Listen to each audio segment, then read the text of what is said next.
आज तीसरा दिन है। घर की लाइट अभी तक टिमटिमा रही है। मेरे घर के नज़दीक ये मकान है। मैं जब ऑफिस जाता हूँ तो यह घर मुझे दिखता है। मेरा पहले कभी ध्यान नहीं गया, पर परसों जब मैं बैंगलोर से लौटा और शाम को जब ऑफिस से आ रहा था, तब मेरी नज़र इस टिमटिमाते बल्ब ने खींच ली। मेरे घर से यह मकान कुछ ज़्यादा दूर नहीं, पर कभी इस पर नज़र ही नहीं पड़ी। मैं सुबह 10 बजे ऑफिस निकलता हूँ और 7 बजे तक लौटता हूँ। मैंने आज सुबह गौर से देखा तो यह बल्ब सुबह भी टिमटिमा रहा था। यह मकान वैसे बहुत बड़ा है, पर कभी ज्यादा लोग यहां मैंने देखे नहीं। देख के लगता है कि शायद पीछे बड़ा आंगन भी हो। घर का रंग उतर चुका है। देखने से लगता है कि हल्के भूरे रंग का रहा होगा शायद। इसके इर्द गिर्द 2-4 नारियल के पेड़ भी हैं। आज छठा दिन। मैं आज कुछ काम की वजह से थोड़ा जल्दी घर से निकला।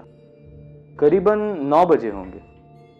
मैं उस घर के पास से गुजरने ही वाला था कि एक बूढ़ा आदमी मुझे घर से निकलते हुए दिखा। चेहरा ऐसा था मानो जवानी में 10-12 लड़कियां पक्का फिदा होंगी, पर अब झुर्रियों ने आधा चेहरा ढक लिया था। पर खूबसूरती कम नहीं पड़ी थी।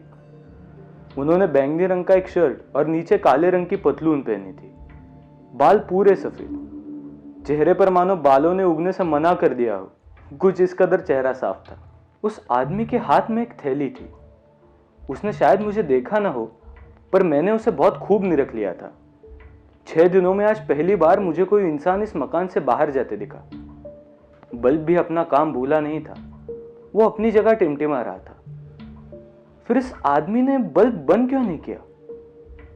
मैं कुछ और दिन 9 बजे के दरमियान घर के आजू बाजू से गुजरता रहा। रोज वो आदमी मुझे दिखता रहा। मैंने आज ठान ली कि मैं उससे बात जरूर करूंगा। मैं उसके घर के पास से यूं गुजर रहा था मानो मुझे कुछ मालूम ही ना हो। इस आदमी ने गेट बंद किया और चलने लगा। मैंने उनको पुकारा, हाँ जी सुनिए तो। हाँ, नमस्कार, मैं समीर। मैं यही पास वाले मकान में रहता हूँ। कुछ दिनों से मैं शाम में देख रहा हूँ कि आपके बाहर का बल्ब टिमटिमा रहा है। मुझे लगा मकान खाली है, पर आज आप दिखे इसलिए बता दिया, और कुछ नहीं। हाँ बेटा, जानता हूं खराब हो चुका है शायद, पर रहने दो। जैसा है वैसा ठीक है। उनके चेहरे पर उदासी फैल गई। शायद मैंने कुछ गलत कह दिया हो। जी अगर आपको किसी भी चीज की जरूरत हो तो बताइएगा, मैं यही रहता हूं, मैंने कहा। ठीक है, शुक्रिया। आना कभी घर। आज शाम चाय पीते हैं फिर। मुझे खुद पता नहीं चला कि मैंने क्या और क्यों कह दिया। मुझे बस उस आदमी को जानने की चाह थी।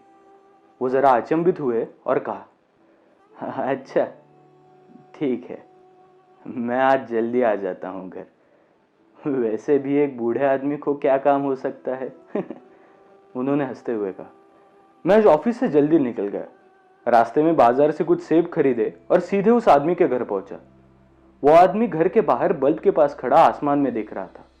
मेरी आने की आवाज ने उसकी नजर और आसमान में बंधी डोर को मानो एक झटके में तोड़ दिया। उन्होंने हंस के मेरा स्वागत किया। मैंने जूते बाहर निकाले और मोजे जूते के अंदर डाल दिए। एक हाथ में रुमाल लिए और एक हाथ में सेब की थैली लिए हुए मैं अंदर आया। हॉल ऐसा था मानो हफ्ते भर से कोई बैठा ही ना हो। हालांकि मकान अंदर से बहुत खूबसूरत था। हॉल में बहुत सारे रिकॉर्ड्स लगे हुए थे। पुराने जमाने का रेडियो, क्या कहते उसे, हाँ ग्रामोफोन भी था वहां। दीवार पर मोहम्मद रफी साहब की तस्वीरें भी थी और शायद इस आदमी के जवानी के रिकॉर्डिंग स्टूडियो की तस्वीरें भी थी। एक दीवार पर एक खूबसूरत बूढ़ी महिला की तस्वीर लगी हुई थी और उस पर माला भी लगी थी। वो फूल 1-2 दिन ही पुराने लग रहे थे। शायद ये उनकी बीवी के रहे होंगे, मैंने खुद से कहा। एक सफेद ट्रे में वो 2 कप में चाय लेकर आ गए। मैंने उनको सेब दिए, वो मेरे सामने बैठ गए। उन्होंने कहा, मैं दिलीप परिहार, यहाँ करीबन 30-35 सालों से रह रहा हूँ। आपको कभी देखा नहीं यहाँ? उन्होंने पूछा। जी मैं 6 महीने पहले यहाँ रहने आया। काम के मतलब से दिन भर बाहर ही रहता हूँ, तो आकर वापस घर छोड़ने का मन ही नहीं करता। अच्छी बात है, मन लगा रहता होगा नहीं? आप अकेले ही रहते हो? मुझे बाद में उस महिला की तस्वीर याद आई।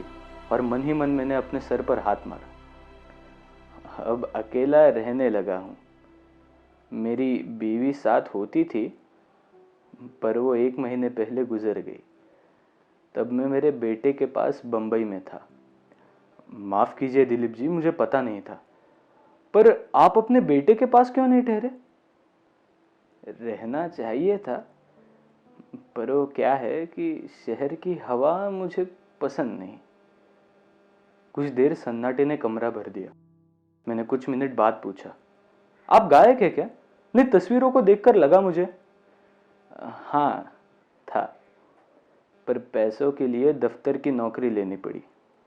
मेरी आवाज़ की उम्र जैसे बढ़ी, वैसी मेरी ज़रूरत घटने लगी। इसलिए मैं बस गाने सुनता रहा और उषा को सुनाता रहा। उषा उषा मेरी बीवी। अरे अच्छी बात है, मैं भी गानों का बड़ा शौकीन हूँ। रफ़ी साहब की आवाज़ दिल में बसती है मेरे। रफ़ी साहब थे ही उम्दा कलाकार। आवाज़ मानो आंखों से आंसू खींच लाती थी। मैंने उनकी नज़र पहचान ली थी। मैंने चाय का एक घूंट लिया और कहा, दिलीप जी, अगर आपका गाना सुनने का मौका मिले ना तो बस मज़ा आ जाएगा।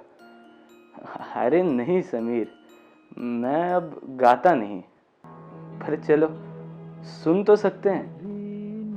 उन्होंने ग्रामोफोन पर अभी ना जाओ छोड़कर लगाया और आकर बैठ गए। गाना आधा खत्म भी नहीं हुआ था कि वो खुद में गुम होकर धीमी आवाज में गाने लगे।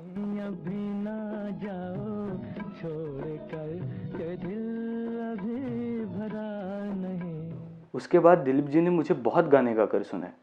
वक्त बहुत अच्छा कट रहा था। तब मेरी नज़र उस घड़ी पर गई। रात के 9 बज रहे थे। मैंने दिलीप जी को कहा कि अब निकलना चाहिए, तो उन्होंने खाकर जाने की जिद की। मैंने कहा फिर कभी आऊँगा। उन्होंने कहा ठीक है, कोई बात नहीं, पर आते रहना। उषा के बाद घर मुझे खाने उठता है, इसलिए हर सुबह मैं किसी अनजान राह की तलाश में निकल पड़ता हूँ। किसी पेड़ के नीचे दिन गुजारता हूँ। रोज़ मैं खाली थैली लेकर निकलता हूँ और आते वक्त वो कुछ ऐसी बातों से भरी होती है जो मैं किसी से कहना चाहता था, बांटना चाहता था। ये शरीर अब मेरे काबू में नहीं रहता। ये थक जाता है। इसे भूख भी लगती है, इसलिए पैर रात को घर वापस ले ही आते हैं। और एक अकेले बिस्तर पर एक तन्हा मन और थका शरीर आखिर सो जाता है। मैंने दिलीप जी को सहारा दिया और कहा मैं ज़रूर आता रहूँगा। एक इंसान जिसे आप सब कुछ सुनाते थे, बांटते थे, एक इंसान जो आपकी बातों को समझता था, जो आपकी ज़िंदगी के गाने पे फिदा था, वो इंसान जब आपसे दूर चला जाता है तो आपको तो तकलीफ होती है, बेशक होती है। पर क्या उस दूर जा चुके इंसान को फिक्र होती होगी कि आपकी बातें सुनने के लिए अब कोई है या नहीं? मैंने अपना होश संभाला और दिलीप जी को अलविदा कहा। मैं जूते पहनने के लिए बाहर एक कुर्सी पर बैठ गया तो देखा कि अब बल्ब ने टिमटिमाना बंद कर दिया था।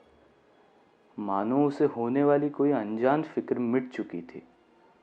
मानो उसने अपना बंद होना स्वीकार लिया था।